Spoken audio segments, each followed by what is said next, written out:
அதிமுக விரைவில் ஐசியூவில் அனுமதிக்கப்படும். துணை முதல்வர் உதயநிதி விமர்சனம். தமிழ்நாட்டில் கிரகணம் பிடித்த ஆட்சி நடக்கிறது. நைனா நாகேந்திரன் சாடல்.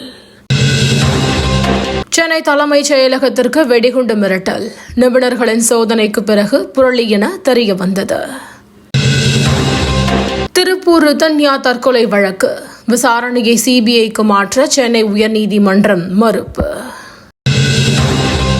சினிமா புகழை மட்டுமே வைத்துக் கொண்டு விஜய் ஆட்சியை பிடித்து விடலாம் என நினைப்பது நகைப்பாக இருக்கிறது. நடிகர் கருணாஸ் கருத்து.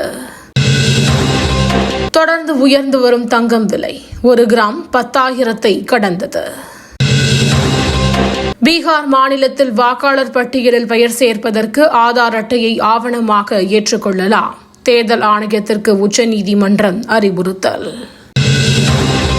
கடந்த 10 ஆண்டுகளில் இந்தியாவில் பொறியியல் ஏற்றுமதி $115 பில்லியன் கடந்துள்ளது. குடியரசுத் தலைவர் திரௌபதி முர்மு பெருமிதம். டெல்லி உள்ளிட்ட வட மாநிலங்களில் கனமழை வெள்ளம். இயல்பு வாழ்க்கை முடங்கியது, பாதிப்பு. கிரேட் நிக்கோபார் திட்டம் பழங்குடியினரின் உரிமைகளை நசுக்கும் தவறான சாகசம். ராகுல் காந்தி விமர்சனம். ரஷ்யாவுடன் ஒப்பந்தம் செய்யும் நாடுகள் மீது வரி விதிப்பது சரியான யோசனை. செலன்ஸ்கி கருத்து.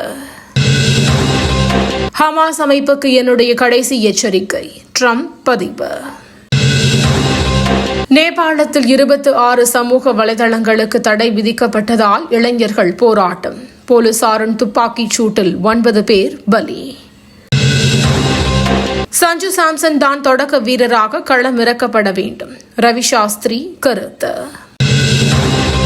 தேனி, மதுரை உள்ளிட்ட 10 மாவட்டங்களில் இன்று கனமழைக்கு வாய்ப்பு. வானிலை மையம் தகவல். தினந்தோறும் காலை தலைப்புச் செய்திகளை உடனுக்குடன் தெரிந்து கொள்ள வணக்கம் இந்தியா நியூஸுடன் இணைந்திருங்கள்.